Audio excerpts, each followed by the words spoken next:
there's in a sense been three big phases of history. There was almost zero productivity growth until about 1750, 1800.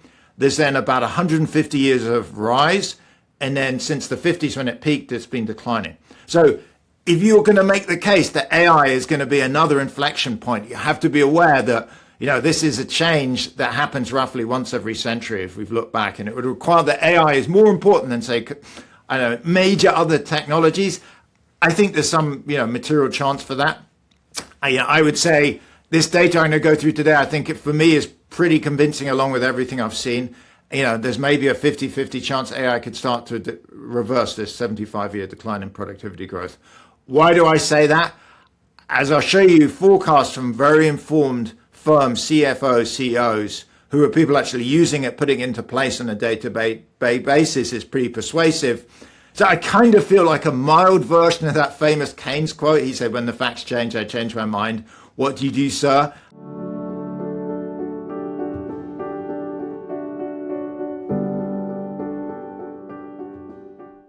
Welcome back, everybody, for another webinar organized by Princeton for everybody worldwide.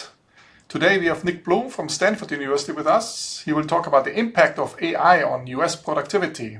Hi, Nick. Good to see you. Hi, Markus. Thanks for having me on.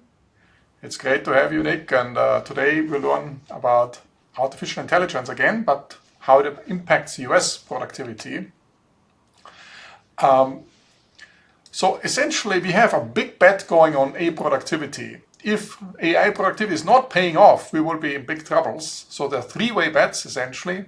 AI firms are betting on it, investors are betting on it, and the US government is actually also betting on it. So how does AI firms bet on it? So one big element is this AI circular financing arrangement. If you look at the investments going on AI for this year, and the planned investments for Alphabet, Amazon, Meta, and Microsoft together is about $650 billion, enormous amounts. And OpenAI alone invested now $100 billion via NVIDIA. And this particular one was essentially funded through the circular investment cycle, where OpenAI says, I buy from NVIDIA GPUs and pay $100 billion. And NVIDIA then takes the $100 billion, invests in OpenAI to buy some stocks in OpenAI. And essentially this boosts NVIDIA's profits and it boosts OpenAI's valuation. But they could have done the whole thing also for $200 billion and just charge a higher price for GPUs. So that's essentially, you see already how tricky the valuations of profits and valuations of these companies are and how quickly we can relabel these numbers for higher or lower numbers. But of course, if you invest, let's say here, this $100 billion or in total $750 billion, what is the underlying revenue these companies will generate? At the moment, OpenAI has about 35 million paying subscribers. They pay $20 each. The revenue is rather small compared to the investments, and the hope is that this will explode down the road, or some ad revenue will come in to justify these huge investments. And of course, there will be some enterprise income as well on top of it on revenue. Anthropic focuses much more on enterprise revenue, but the revenue will have to really grow enormously, and they will only grow enormously if AI becomes extremely productive and firms are willing to pay for these services. Now, of course, there are also investors. So the AI firms make some real investments, the investors make some financial investments, and we see this explosion in valuation for the Magnificent Seven relative to the rest of the S&P 500. And we have a lot of private equity and private debt investment, while the data centers are often financed through third parties in private equity and debt arrangements, and there's a lot of fragility potentially there as well. And finally, we have the US government betting on it too. So the US government, the projection of the Congressional Budget Office is essentially we have a debt to GDP ratio of above 100% now, and it will go up to almost 175 by 2056, assuming a certain GDP growth. And the hope is that the AI productivity will boost the GDP growth such that we can lower this enormous debt explosion. And that's another bet by the US government. So if the AI productivity bet is not paying off, and I hope Nick will convince us today that this will pay off, we might be in trouble at many, many layers here, not only geopolitically, but also financially. Now, there are other AI productivity studies, and I just summarize one Timothy Taylor made recently by Fruits and Stouts. So the studies show that it's consistently high gains in quantity and quality, but only for certain tasks and only up to a certain level of complexity. And beyond this level of complexity, it becomes highly unreliable. And so you need some verification protocols to capture that. There seems to be some skill compression that the lower performing workers, their productivity boosts more than higher performing workers, so that compresses the skills. And many of these studies have some selections that they focus more on the jobs, on the tasks, which have higher gains than this. But overall, it also seems to be that you can work now in much smaller team sizes, so small groups can work together, create their own company. So that also leads to more competition, particularly the downstream of production levels. So there are many, many insights, and I think Nick will outline this much further in detail. I would like to put a plug in for last week's webinar, which was not about the productivity we will see in the short run, but the very, very long run. And so Judd Jones and Chris Tonetti, also from Stanford, Nick's colleagues at Stanford, explored a theoretical growth model, saying how can we forecast different long-term growth rate due to AI productivity. And they argued essentially there are two forces. One is the self-reinforcing AI leads to higher growth rate. It's like a flywheel, as an explosion of potential growth. But on the other hand, there will be some tasks which are bottlenecks, potentially, or weak links, and they hold back the growth. So we will be very, very good in software developments, but there might be some tasks which are very important. You cannot improve much in AI. And if you cannot improve them at all, then there will be at some point, it will slow down the productivity growth. So here you have the growth rate of the economy, and here's the timeline. So if you cannot get rid of these bottlenecks, and AI will never get into these territories, it will slow down. On the other hand, if I can take over all tasks, even the bottlenecks, and remove the bottlenecks down the road, then actually we will have this huge explosion of growth rates where 20%. But this only happens 100 years from now.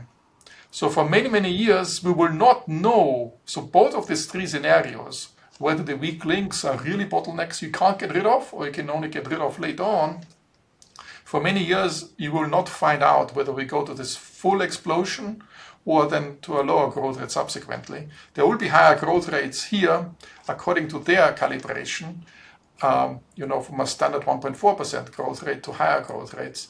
But we will not find out within the next 50, 60 years which scenario will play out at the end, which then touches on AGI and some removing all scarcity from society. So with this, let me stop here, and we are waiting eagerly to learn from Nick. Are these bets paying off, and do we see the first signs that we have to put up the right bets? Thanks again, Nick. Great.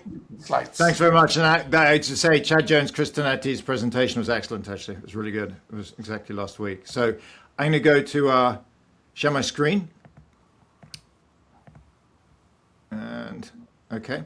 So this is joint work with a huge number of co-authors. There are 13 of us in total. Why there's so many, what you're going to see pretty quickly is because this is a complicated cross-country international survey. So we have a number of central banks with the Anti-Fed folks, which represents the Federal Reserve System, the Bank of England, Bundesbank, Macquarie in Australia, and then King's, Nottingham, and Stanford. And I should say, the data I'm going to go through today is from an NBER working paper that came out last Sunday. So this is, the first public airing of this data. So there are a couple of things. I've been an economist for 35 years, and there are two things that feel unique and kind of unprecedented around AI. The first is just the absolute explosion of interest in it. So this is a graph of the mentions of AI and the economy in around 2,000 daily US newspapers. So these are newspapers we scrape for our economic policy uncertainty index, and now we've just scraped it instead for AI in the economy. And you can see, firstly, AI interest in the newspapers around economics and business was rising from 2015 when we start up to 2020. It was doubling roughly every 2 years. It's kind of hard to see it here because the scale. Coverage then goes sideways from 2020 to late 22 because it basically gets eclipsed by the pandemic. But then from late 22 onwards, with November 22 being the release of the public release, at least of GPT-3, coverage of AI in the media just explodes. So it goes up fivefold in the course of about a year. And then, linked to what Markus's discussion of companies like NVIDIA, when the stock market AI explosion kind of takes off from mid 24, 25 onwards, coverage goes up again. So I have never seen anything like this in my time, a 25-fold increase in a technology that's happened so quickly. So that's kind of thing one that's unprecedented. Fact two is... media, that's not social media, I guess, no? No, this is, the nice thing about this is daily newspapers across the US. So if anyone that reads, some local newspaper, like, I don't know, the Sacramento Bee or the Scranton Herald, it is this kind of thing. So, this is very local day-to-day news. And it's not just the Wall Street Journal or the New York Times. So one thing is this, it's hard to avoid this. The second is just the huge range in forecasts of the growth impact. So on the left here, we have Dario Amodei, who is the founding CEO, co-founder of Anthropic, which makes Claude, and he is amazingly bullish on the effect of AI. Now, perhaps that's not surprising. He's trying to, IPO his firm Anthropic, but he's claiming it could increase GDP growth rates to 10 or 20% a year, which is almost all from productivity growth. So it'd be taking productivity growth in the US and Europe, which is about 1% a year right now, it would be kind of 10xing it. On the right is kind of the other end of the spectrum, which is from Daron Acemoglu, who's my friend and co-author. And in fact, we're working on an AI paper right now. And he's also, a recent Nobel Prize winner. He wrote a piece a couple of years back saying he could see AI increasing productivity growth by 0.5% in total over 10 years. So that's less than 0.1% a year. So, again, this is kind of unprecedented. The range of predictions are more than 100-fold difference between these. So, why does this matter? Exactly as Markus raised, it is critical for policy. So it's critical for fiscal policy and it's critical for monetary policy. So, for example, if it's really 10% and Amodei's correct, then we shouldn't worry about inflation. We can cut interest rates. We shouldn't worry about the federal deficit. Life is likely to be great. If it's 0.1%, then we generally should be really worried. Inflation is stubbornly high, as Markus showed. Deficits are taking off. Now, the problem for monetary policymakers is there's a pretty limited evidence base on AI. It's very hard to know what the effect is. There's a lot of stuff on labor markets, kind of early stage labor markets, some stuff on consumers, but there's really very hard to get any robust data for firms. And so a team of us from the Atlanta Fed, Bank of England, Bundesbank in Australia collected very recently data from almost 6,000 execs. So this is from November in 25 up to January this year. So this is very recent data. And this is mostly from CFOs and CEOs. So the typical person in this survey is a CFO, probably paid about $1 million a year of a company with typically 250 employees. So what do we find? 4 things, and then I go back in detail just to summarize them now. Fact 1, AI is used by about 70% of firms. So that's high, but it's not universal. So roughly a quarter of firms are just currently not reporting any material AI use. Secondly, AI is used by about 75% of execs. So, these are the people answering the survey. They know very, very much with their own use. And that 75% is reporting use of about 1.5 hours a week.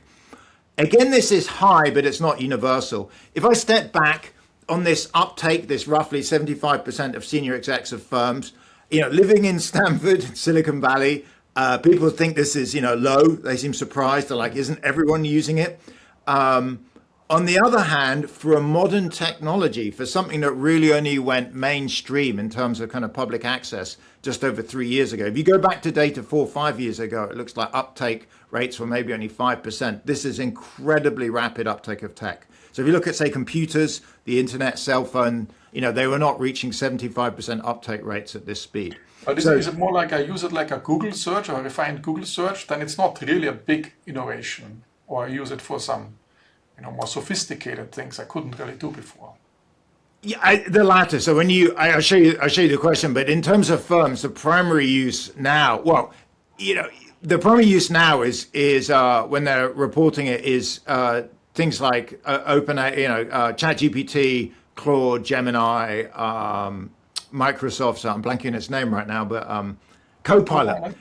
Yeah, plus a number of other applications. In fact, Markus, Ben Golliber's talking at the end of last year in your academy, and I use Refine.inc, his kind of AI driven analysis of papers. So this is what we're looking at in terms of what's the impact of this. So fact 3 is firms are not reporting on average much impact on employment or productivity over the last 3 years. So what is that telling us? There is pretty widespread adoption, but it's very experimental, early phase. As you mentioned, there's a bunch of bottlenecks, and that is on average across our firms, they've reported very little impact. But fact 4, looking ahead over the next 3 years, they report extremely large impact. So they report for them, it would add about 1%, almost 1% of productivity, would roughly double it. So my sense is we're at kind of an inflection point. AI is spread out, it's being experimented, trialed out, but it's not had massive impacts yet, but it's coming soon. I mean, I'll give you one anecdote that, Markus, will be interesting to hear from you. I'm at Stanford, and this was the home of Google. It's pretty much in the center of Silicon Valley, the home of AI, and it's widespread usage. Almost everyone. I have to say, one of my colleagues last week, a senior colleague in math, said he doesn't use it, but I'd say it's probably 90% adoption rate. But I don't think it's affected our employment or productivity as of yet, but I could see in 3-4 years it will have a big effect. I don't know, Markus, what do you think about Princeton? I think the adoption rate is 90%, but it also affects the productivity of producing papers. I see way more papers. We don't see it yet, but I expect more papers to come out. Yeah, exactly. It's coming soon. It just doesn't feel like it's quite there yet. So until this data, I have to say, until a couple of months, 2-3 months ago, I'm not saying so much skeptical, but certainly kind of a moderate on a tech productivity miracle. So why is that? If you look on the right, this is labor productivity growth in the US, and you can see it's been on a downward and statistically significant downward trend since the 50s. So it was around 3% a year in the 50s and 60s, and it's now down to about 1%. That is also true across the OECD. So Chad Syverson's looked at more than 40 OECD countries, and almost all of them have also seen declining productivity growth. And in fact, on the left, I had a paper in 2020 with Chad Jones, John Van Reenen, and Mike Webb, arguing that, look, ideas are getting harder to find in the sense that over this period, we've seen higher and higher expenditure on R&D, but actually declining productivity growth. And it's not like I was negative, but I didn't see any change coming shortly in productivity growth. To put this in an even bigger context, that decline from the 50s till now, that 75-year decline, came after about 150 years of rising productivity growth going back to the Industrial Revolution. So this is British data because it's better going back that far. There's, in a sense, been 3 big phases of history. There was almost zero productivity growth until about 1750, 1800. There's then about 150 years of rise. And then since the 50s when it peaked, it's been declining. So if you're going to make the case that AI is going to be another inflection point, you have to be aware that this is a change that happens roughly once every century if we've looked back. And it would require that AI is more important than, say, major other technologies. I think there's some material chance for that. I would say this data I'm going to go through today, I think for me is pretty convincing along with everything I've seen.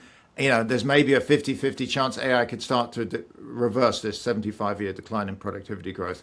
Why do I say that? As I'll show you, forecasts from very informed firms, CFOs, CEOs, who are people actually using it, putting it into place on a day-to-day basis is pretty persuasive. So I kind of feel like a mild version of that famous Keynes quote. He said, when the facts change, I change my mind.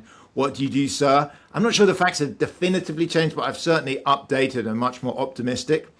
I also put Keynes up here because Markus had a amazing AI-generated interview with Keynes on his webinar like a couple of weeks ago, which I thought was fantastic. So it felt surreal seeing Keynes come to life. It tells you what else AI can do. So why don't I go through three sections? Firstly, what is the current data on AI? I'll be kind of quick, explain what we know and where I think there are gaps. Secondly, what our survey process is, and then finally our results. So I'm going to talk about on AI use data, there's two angles. One is people and the other is firms. And there's much better data on people, and the gap and where we aim to fill it is on firms. So firstly on people, there are a few surveys already collecting data on how much individuals use AI. So for example, Pew, Bick et al., Hartley et al., all of measures, and you can see this is rising pretty rapidly. It was probably close to zero for the general public before the public release of ChatGPT in November 2022. It has now reached about 30 to 40%. There are some interesting quirks in this. So this is a different data set. This is from the Gallup Workforce Panel. This is data I've been analyzing with Christos Makridis. And what you see again is, rising adoption of AI in the Gallup Workforce Panel. But interestingly, there's a political spread in this, in that Democrats on the left are significantly more likely to be using AI, and on the right are significantly more likely to be working in occupations that are exposed to AI. So I'm not going to talk about this today, but as much as AI is impacting the economy and business, I think as it does that, it's going to become increasingly important politically, and it's not neutral politically in the sense of which parties. But if you control for education, does difference still show up in Republicans and Democrats? Do you know? It's a great question. It is entirely explained by education, industry, and occupation. So, okay. Excellent question. So it's entirely Democrats tend to be in more AI-focused industries, occupations, and they tend to be more educated. So yes, that is correct. You can explain. In some ways, it's not a surprise. It's not something kind of extraneous, but it's still the case. Democrats are in much more exposed parts of the economy. The other thing that's interesting about AI in terms of personal use is it tends to be individual use. It tends to be more at home, outside the job. So I run this survey called Sway. We survey primarily on work from home. It's been monthly for about 5 years now. We added some questions on AI use, and again, we find it's about 40%. Interestingly, it's more outside your job than in your job. This, again, is somewhat unusual. If you think of things like the computer or the internet, they were primarily started in employment. People first got access to them at work, and then it moved to home. AI seems to be the reverse. So that's individuals. I'm not going to talk much more about it. Now I want to look at firms. This is where the data is much thinner. And in some senses, I think it's more helpful for predicting the impact on productivity and employment. So probably the best known data on this comes from the census. It comes from the Business Trends and Outlook Survey, which is a monthly survey run by the Census Bureau. And to start off with, the Census Bureau is an amazing organization. I've worked with them for more than 20 years. They produce fantastic data. They're actually enshrined in the Constitution. But on the AI data, it looks kind of oddly low and flat. So this is AI use in American firms. You can see the most recent, they had a break in the series because they updated the question. The most recent data says 17.3% of US firms are using AI. That to me seems pretty low. It's hard to think of it's really that low. And it's also very flat in the sense that it hasn't actually increased that much over this time period. I think one of the problems having worked with the census is the folks that respond to these surveys tend to be relatively junior. They're people that fill out kind of government forms. They tend to be maybe 2-3 levels down from the CFO. So it's not clear they really know what's going on in the company. There are all enterprise versions that pay for these AI LLMs, I guess. Yeah, so there are other data sets. Another data set that's really quite interesting is from Ramp. It's a company that does payments processing for companies, and it can measure that precisely. So it looks at, do you have a recurring payment to, say, Anthropic, and it assumes you're using Claude. That shows much higher levels. That shows about 50% by this point.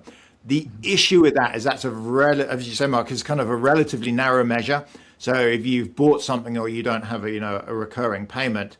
But on the other hand, if you look at who Ramp's customers are, they tend to be tech firms in Silicon Valley quite a bit. So, there are other measures out there. Well, there's also people who run surveys. They do paid for surveys. They pay apparent executives online $50 to talk about the AI use. The problem with these paid for surveys is you're kind of infested by bots. So when you're paying $50 to someone that claims to be an exec online about the AI use, it's very appealing for people to get AI bots to fill out these surveys and take the cash. So I worry that a lot of these kind of private company surveys are kind of AI, we're talking about AI, and so it's hard to really know what's going on. So because of this gap in the data, we set up a survey to try and collect information on AI use by firms. So the way we went about this is there are already existing panels in the US, UK, Germany, and Australia that are connected to monetary authorities, central banks, to collect information on firms. So in the UK, it's the decision maker panel, surveys about 2,000 firms a month, and on the right, it's the SBU in the US from the Atlanta Fed, surveys about 1,000 firms a month. And the way these work is they have very expensive call centers that kind of recruit execs. These things cost a lot. They, typically about $1 million a year to run this stuff.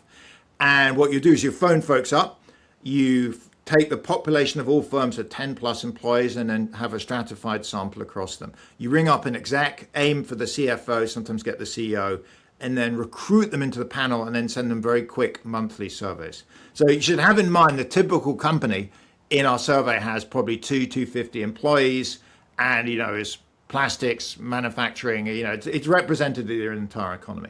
What's the incentive of the CFO to fill out the survey? It's a good question. We don't pay them. So that's extremely important that we do not pay them, because that's the only way to avoid the bot problem, or what's called the imposter problem.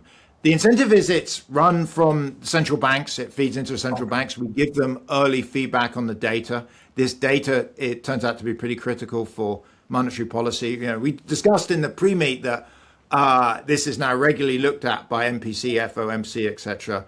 So it's also fast. My sense is firms kind of like to see themselves benchmarked if it only takes 5 minutes once a month. They don't fill out every month, but that's kind of how we go about it. I guess, Markus, I was asking this the other day, it's kind of like us. If we're asked by the American Economics Association to fill out a survey, I mostly do. Can't say I always do, but it's that kind of thing. Like, it's quick. You feel like you're doing something useful rather than you think you're getting paid $50. Do you capture financial surveys too? We don't ask. We ask a bit. I'll show you. We ask a little bit about sales and employment data. I'll show you in a bit. In most of these countries, we have their accounts separately. So I'm going to align some of this with accounting data. It aligns actually very well. But since we get their accounting data, we don't directly ask about financials. We do ask forecasts about the next year, and I'll come back to that, because that's one of the ways to validate that this information is useful. So I think critically, who answers the survey? The response is, it's most common responder is the CFO. After that, it's most commonly the CEO or some other senior manager. So just to come back, these are typically in the US, 75% of senior managers. In the UK, it's 90% or more. These are senior folks that know what's going on and have a good sense of what's happening in their company. So before I show you actual AI data, why don't I do 2 data quality checks? It's kind of like I tell people, when you have a survey, you really want to check that it's representative and check that the data looks good. It's kind of like food. I really wouldn't want to eat something that I didn't know the ingredients list and no one had ever heard of before. So, as a data quality check, one thing is we have 10 years of data now on these surveys. They map very well with the US at the top and the UK at the bottom, aggregate data on GDP and unemployment. So just to look at the top row, for the US, top left, the sales growth rates we're seeing for our companies align pretty closely with GDP growth rate. In the US, you see a big drop in the pandemic, the rebound and return. And on the top right, match ADP employment growth data. So I don't claim our data is perfect. And of course, these other series have some measurement errors, but they do a pretty good job looking back over the 10 years. So in that sense, they're large representative sample. Another thing we do, I responded to Markus earlier, we actually asked them to forecast their own sales growth and their own employment growth over the next year. And then, of course, we can check their forecast looking at accounts and see what actually turns out. And you can see, again, they do a pretty good job. It's not perfect. Things like the pandemic hit them in the middle in the recovery, and in the UK it was Brexit. But overall, again, I think this is high quality data. They're accurate. They match aggregate accounts. Their individual company data lines up pretty well, including in their forecasts. So having said that, what about our results? So we have a large representative sample. The response quality looks high. These are informed individuals. What do we find? So the first thing we do is we ask a question on AI used by execs themselves. This is the one thing you might think beyond all else you'd know. How much do you use AI yourself? So we ask on average, how frequently do you personally use artificial intelligence technologies in a typical working week? The 4 options to keep it simple and fast. What do we find? Well, most use it for a few hours a week. That's kind of typical, but 1/4 never uses it at all. So on the left, look at the distribution of responses. You can see across all 4 countries, we have about 6,500 observations. Senior execs, so again, think in your mind, who's responding to this? It's a CFO of a typically 250 person firm. They're probably themselves earning about $1 million a year. They, or $500,000 maybe, they are not, 25% are not using AI at all. Is that high or low? I don't know. It's hard for me to know. Around here in Silicon Valley seems very, high, but then I definitely hear people don't use AI. The most common response is using it for about an hour a week. There are some folks using it 1 to 5. Less than 10% are using it more than 5 hours a week. When I've interestingly polled my undergrads, I did this in a couple of classes in the last month, and I should point out these are classes where you're allowed to use AI. We're getting about 50% of undergrads who use it for more than 5 hours a week. So this is, relevant for senior execs. It would look very different if you looked at different populations. On the right, the average use is about 1.5 hours a week. So uptake's high. It's very high given this thing only went mainstream in terms of public access to GPT about 3 years ago, but it's definitely not universal. Are you surprised that it's so similar across countries? Or would you expect firms in Silicon Valley use it much more? Do you see a location difference? Yeah, we definitely see it. In fact, it's a great question because it comes on to exactly this, actually. You see it more strongly in the firm data. So on the left, we ask about firm use. And on average, 70% of firms. Notice the US is the highest at 78. Then the UK, Germany and Australia are behind. This, I think, you're going to see as we go through the presentation, the impact, the optimism on this, the effects are highest in the US, where it's kind of ground zero for AI. UK is a little bit behind. Germany and Australia are further behind. Germany, Markus, talking to Germans, Pavel, the German co-author in this, there are more regulations affecting what's going on in Europe. And I think Germany, Australia, to some extent, the UK are further from the tech frontier. Did you ask in terms of industry, data security, that firms might be very worried about data privacy and security reasons? Yes, absolutely. So coming back to what Chris and Chad were talking about, there are real material bottlenecks. I can give you a few examples. One is if you're in the Federal Reserve System, they have secure networks and they're not allowed to access AI because there's worrying about secure data going out, exactly as you said. And that's true for many banks. So these organizations can have kind of in-house AI, but typically this isn't very good. You've got to train it in-house and they just don't tend to be great. In other companies, people refuse to use it. An interesting example I know in Stanford is we do not use AI at all in admissions. We just have a blanket policy not to use it. But having been involved in admissions where you're looking at thousands of letters, it would actually be incredibly useful. And it's not that it wouldn't have value added, it's just for PR reasons. We just do not use AI in admission. So there are a combination of kind of security, logistical. There's an article in the newspaper today actually about Accenture saying its younger employees are very happy to use AI, but some of the older ones are refusing to use it and saying, it's producing slop and they don't want to use it. And so I think this is part of what's, generating this variation, just security and also just resistance on individual leaders. So this is AI usage by firms. It's high, it's not universal. And as Markus kind of raised, it's highest in the US, slightly lower in the UK and kind of lower in Germany, which I think would represent Europe more generally, mainland Europe and Australia. Which firms are using it? So as you asked earlier, we can match this to company accounts data, particularly in the UK where we have very good data. What you see in the 5 panels is firms that are using AI tend to have higher labor productivity. It's hardly surprising, but these are firms with much higher sales per employee. They're larger. They have higher paid employees on the top right.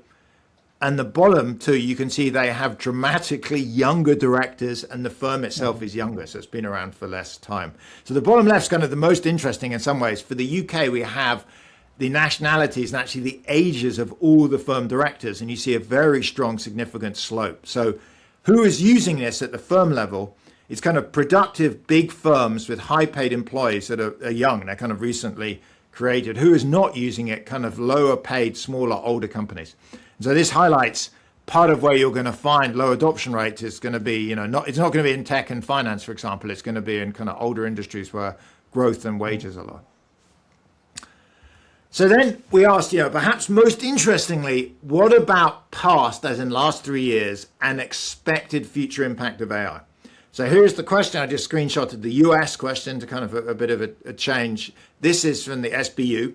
On the left, we ask respondees, how has the adoption of AI technologies affected the volume of sales per employee of your business over the past 3 years? And how do you expect it to impact the next 3 years? And sales per employee is kind of our business terminology for productivity. And you can see they have 5 options: large negative, reducing by 5% or more; minor negative, reducing by less than 5%, no impact. And by the way, if you say you haven't used it, you get automatically given no impact on the last 3 years; minor positive, and large positive. And then after they've answered that, we move on to the right for employment. So why is this question in this form? It's kind of complicated, but it's not so complicated a CFO or a CEO couldn't answer it. It's kind of at the limits of quantitative, but predictive, but not overwhelming. So what do we see? So here is productivity defined as sales per employee over the past 3 years. On the left, notice there is a massive piling up on no impact. So most organizations, if I was answering on behalf of Stanford, I would say over the last 3 years, it has had no impact. You can see there's a few, about 10%, saying a small, very few saying a large positive impact. But this is, it's kind of nothing to see here. Move on, move on. On the right, here's the total impact. And if you look at that black bar, that's saying roughly 0.3% over 3 years or 0.1% a year. So this is actually very close to Daron's prediction that he made 2-3 years ago. So up until now, at least, it feels like on the answers from these firms, and in fact, if you look at aggregate statistics, we have not seen a productivity change in growth rates in the last 2-3 years. I think this is correct. There has not been a major impact. What about employment? Here there's even more of a big nothing over the past 3 years. So again, this is impact of AI on firms' own employment. That own employment will be important when I talk about future predictions in a minute. But on their own employment, looking back, 90% of firms are saying nothing. And of those that aren't saying nothing, it's very small, numbers on either side. If you look on the right, the average total impact is a very tight 0. So maybe that aligns with the fact that, in the US and Europe, unemployment has not changed that much over the last 2-3 years. AI does not appear to have had much net impact on employment in existing firms. So now what about the forecast? So first, really big number. For me, this is just an enormous number, which is the impact on productivity. For first on the left, let's look at the distribution of responses. About half of people are saying it's going to have no impact over the next 3 years, but a pretty material share, almost the other half are saying positive. And notice in the US, the blue bar, the majority of firms are now reporting they think AI is going to have a small positive impact on productivity in the next 3 years. 17% are reporting it's going to have a very large effect. If you use midpoints of these bins and take the average, what you find on the right is about almost 1.5% for the sample and about 2.25% for the US. To explain why these are actually enormous numbers, productivity growth in the US has been averaging about 1% for the last decade, 2 decades at this point. To add 2.25%, if this was additive, over 3 years is to almost double it per year over the next 3 years, which is an enormous change, which is a really just dramatic increase in productivity growth. This is correct. Do you see consulting firms really offering some implementation advice, how to implement LLMs or AI? Yes. I mean, I give you another interesting anecdote. I had a former undergrad student. She graduated 3 years ago. She went to work in McKinsey. I probably better not say which office, but she had stayed on to do a co-term at Stanford, which is kind of a master's that many of our undergrads do. 1 year master's. She was an econ undergrad, which is how I knew her, and she did the co-term in computer science, CS. And she got into consulting, and she said, life has been pretty hard. McKinsey has been struggling a bit, but for me, it's been very good, fortunately, because all the business we're doing now, a large share of it is AI, and having a master's in CS from AI from Stanford has positioned me well. So yes, consulting firms are involved in a lot of implementation. A lot of their work is very AI related On the other hand, in general, it's a bit of a threat to their business. I used to be at McKinsey. I was there, 25 years ago, and I would do a lot of data analysis. And I'm not surprised that AI can do that better. I think, if you're the consulting industry, you'd say, well, yes, AI can do the analysis, but we're going to help implement. I'm not an expert, but it's certainly affected their business. And there are more I see as kind of boutique firms living out in Silicon Valley. There are a huge number of software companies. I should say software companies and startups have definitely already been impacted. Many software companies are reporting that, coding outputs 2-3x up. They're just a small, while they're important and living here, it feels like everything. Just to be clear, software companies are probably, 2-3% of employment. They're not the main economy, even though they're quite dominant in the stock market. So this number on the, this 2.25% for the US, again, is just absolutely huge. We're aware that Kevin Walsh has come into the Fed saying, AI is going to boost productivity, and that's his justification for cutting interest rates. These numbers are in the range, I think, that would justify that. Perhaps it was me, I'd want to see some of this realized natural data, but this does look like, the potential for a big change. And again, to be, the important thing, I think, is these are CFOs, CEOs responding about their own companies. If anyone, I think, has good information on where this is going to be, it's going to be leaders of their own companies. This is obviously a forecast. They're no experts exactly in how the technology is going to evolve, but I think they do have a good collective sense of a lot of the bottlenecks. So let me ask you, if we, for example, finally have some self-driving cars and taxis and all that, how would this show up in your data? Because it could then lead to a huge of unemployment if all the, trucks can be self-driving. Can you speculate? Yes, so you are right. Oddly, the thing, self-driving cars, it's funny. I'm in the morning right now in California time, so I'm actually at home. My next door neighbor for a couple of years when I lived in this house, I moved here in 2010, was someone called Sebastian Thrum. And he was one of the early self-driving car folks. And in my neighbor's driveway in 2011, there was quite often parked an early self-driving car. And I sat in it, and my daughter, who was then 7 or 8, is now in her early 20s, did. And I was very excited. And I remember asking Sebastian, are you using it much? He said, yeah, I've used it to go up to Tahoe and back. And this was 2011. And I was thinking, wow, this is going to be here shortly. This comes back to Chris and Chad's bottlenecks, that the problem has not so much been the technology, it's been the regulations and the adoption rate. You are correct. If I forecast this thing forward 5 or 10 years, probably most, if not all, Uber drivers will be out of a job. Traditionally, new technologies have come in. Yes, they've destroyed a lot of jobs, but they've created new ones. I mean, for example, if you go back 100 years, there was more than 1 million telephone operators in the US. All those jobs are gone, but people have found other employment. I think the issue for AI is, one, will this be so fast it's hard for labor markets to adjust? That's possible. And two, does there come a point, maybe 20, 30 years from now, that AI is just so good, particularly embodied AI, as in robots, that it's just absolutely more productive, and there's not enough occupation for humans to go to. That it's hard for me to know about. Marcus, we were talking about the horse kind of story. 100 years ago, New York was, many other cities were kind of blitzed, or maybe 150 by horses, because there were just so many of them, and the dung was piling up everywhere. And then, at some point, kind of petrol engines became good enough that horses stopped being used for cities to pull around carts. And in a sense, it's not that horses became worse about pulling things, it's that electric motors and other technologies become better. And I think in the very long run, a kind of 20 plus year horizon, that's the unemployment fear for me around AI. It becomes just better than individuals at everything. So why don't I tell you what our firms say? So our firms' unemployment are negative on the impact on their firm. So I just go through the data and give you one caveat to make sure it's interpreted correctly. So on the left, this is what companies reported. Again, if we look at the blue bar, that's the US survey. These numbers are, pretty, eye-raising in the sense that 40% say no impact, but notice 31% say a negative and 12% a large negative. Almost half of firms are telling us AI is going to reduce employment in their company. Again, this is leaders. We don't see that many positives. So if you move to the right, you can see on aggregate, companies are saying across the 4 countries about a 0.7% reduction. In the US, it's about minus 1.2%. To give a sense of how big this is, there are around 250 million people working in firms in these 4 economies.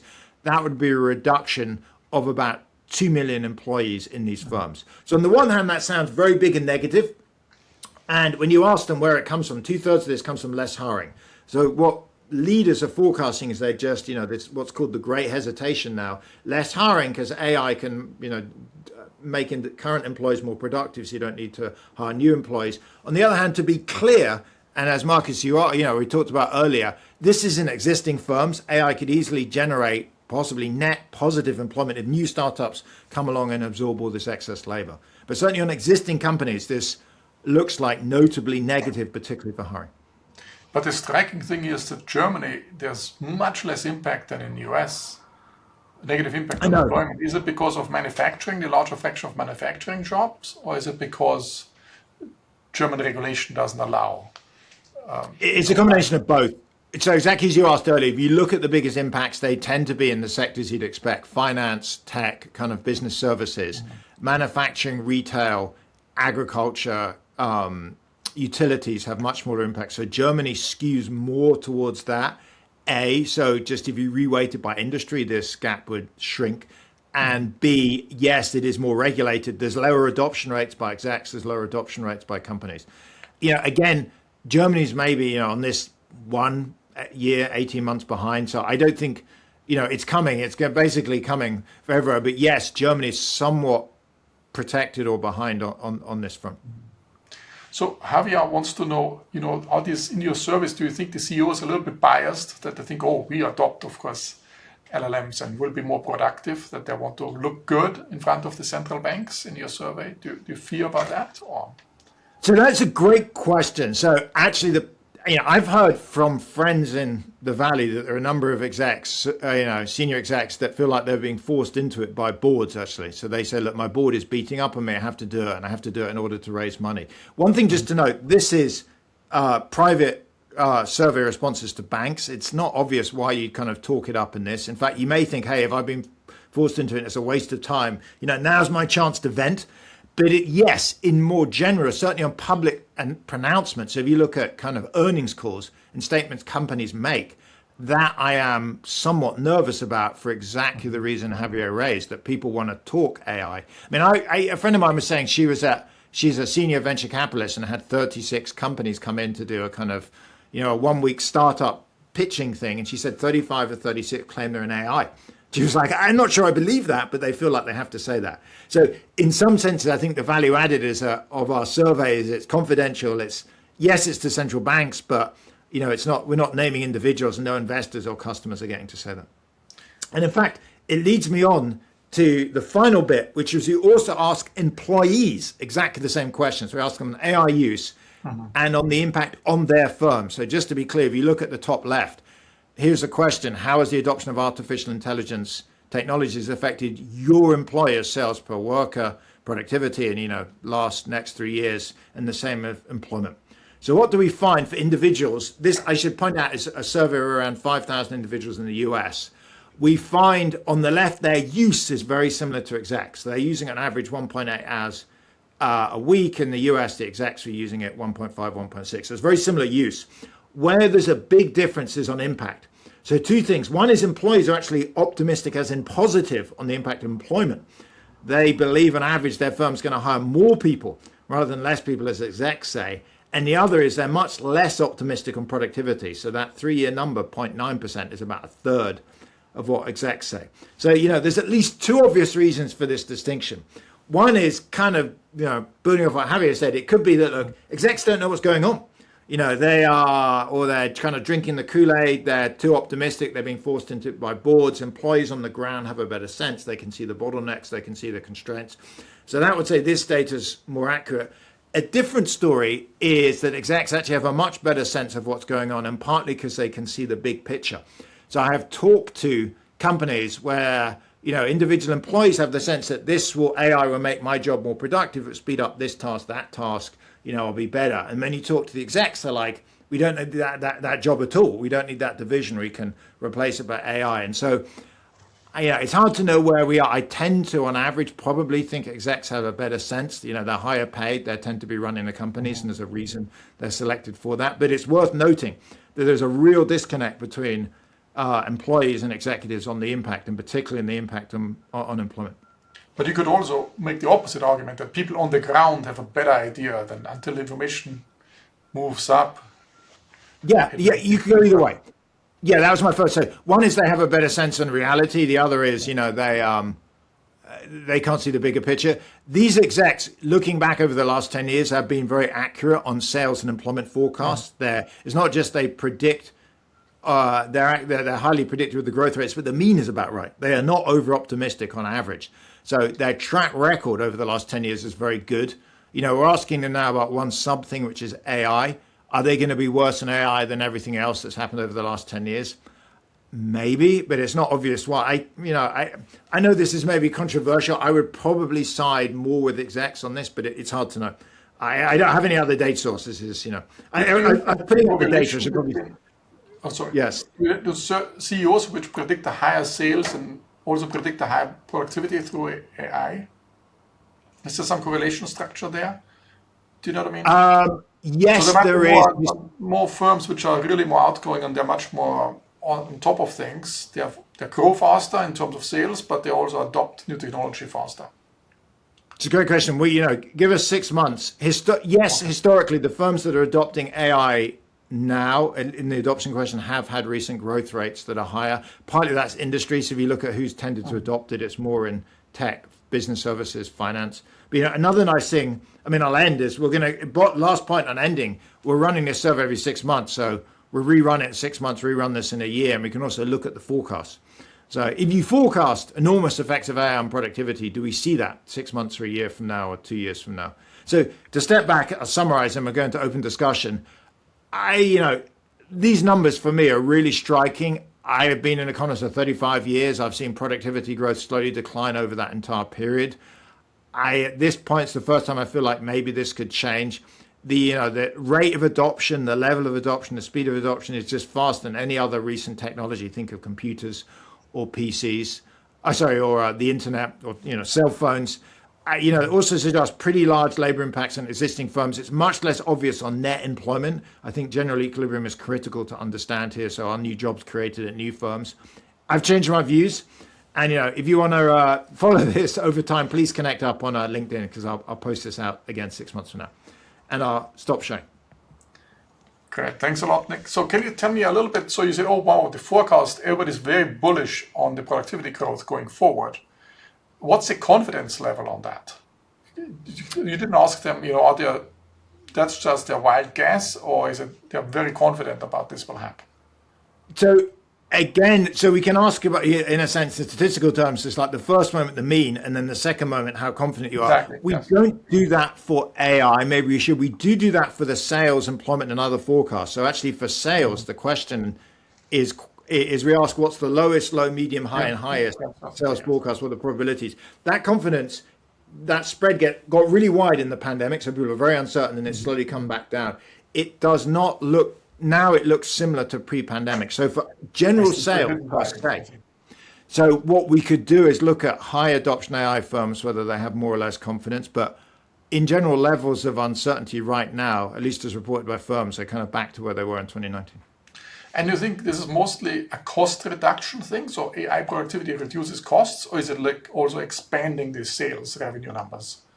Do you see any? I hear both, and I assume that like everything in economics, it's going to be both. In the sense that it's quite hard to separate them apart. So I'm involved in a number of startups here, and the startups are now coding faster. They'll say, we need one coder to make this progress rather than what we used to 3 or 4.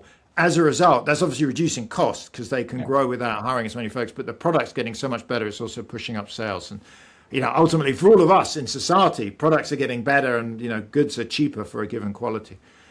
So I assume it's, we know, coming back to the Keynes, economic possibilities are our grandchildren. We know in the long run, productivity growth benefits everyone because eventually competition drives down profit. So in the long run, in theory, all benefit because goods just become cheaper. Coming to your Kevin Walsh question, also Javier asked, in a sense, should you act in monetary policy terms already now, knowing that people expect a higher productivity growth? Or should you wait until the numbers realize? Of course, if you expect a higher productivity growth, probably the interest rate changes already now, in a sense, because you want to bring some of this consumption consume today. So interest rates should go up. Our star should go up today already. Yeah, I feel personally, I would be a little, I'm a big fan of the current FOMC and the judgment of Powell and others, and they know much more, they have so much more information, they're so much better informed than I. I feel like sometimes I have a saying that it's like the man in the pub in England. You see a guy in the pub shouting at the TV screen, saying, and he's watching a football game, the manager's an idiot. And the manager, of course, knows 100 times more than the man in the pub why he hasn't played that player or done this. So my sense is I would probably wait. Coming back to your first question, the standard errors and confidence interval around this is wide. If it were me in terms of monetary policy, we do know there's been persistently high inflation that's becoming baked into expectations. So personally, I'd probably wait to see the productivity growth realized. In some ways, it's more relevant. I think your fiscal point early on was excellent. There is an impending and pretty scary fiscal situation. But again, I wouldn't, right now it feels like we're gambling for, AI that's going to get us out of it. Because if we don't have an AI boom, I'm not, we're going to have to see taxes up, spending down, or inflation. Very good. Thanks a lot, Nick. But I guess the numbers, the study was commissioned by the central banks across the various countries. So they'll probably take this as one of the inputs in their decision making. Yes. Again, the reason I changed that, it's hard to get forecasts. How would you forecast the impact of AI on productivity? Imagine you didn't have our data. How do you go about doing it? You can go ask experts, but they're clearly biased and they're all drinking the Kool-Aid. You can go and do econometrics, but what are you going to, what's the historic data you're using? This is a new thing. And so it is hard for me to think of a better data source than asking the actual CEOs, CFOs who are running these companies. Now, I'm not claiming it's perfect. They could all make correlated errors, for example, but it's kind of the wisdom of an informed crowd. And having seen this, these numbers are big. I mean, they're not Dario Amodei numbers. Yeah. And, Daron has been right up until now, but it's predicting it's about to take off. And again, with all due kind of respect to Daron, he wrote his piece in 2024, and it feels like AI has changed a lot in the last 2 years. Very good. Thanks a lot, Nick, and thanks for all of you for joining and listening to this positive news. That I will actually, productivity growth will help, and perhaps the big bet will pay off. We're all hoping it, because otherwise we will be in big trouble. So we're counting on AI creating some productivity growth. Thanks a lot to everybody, and I hope to see you soon again. Bye-bye, Nick. Bye-bye to everybody. Thanks very much, Markus.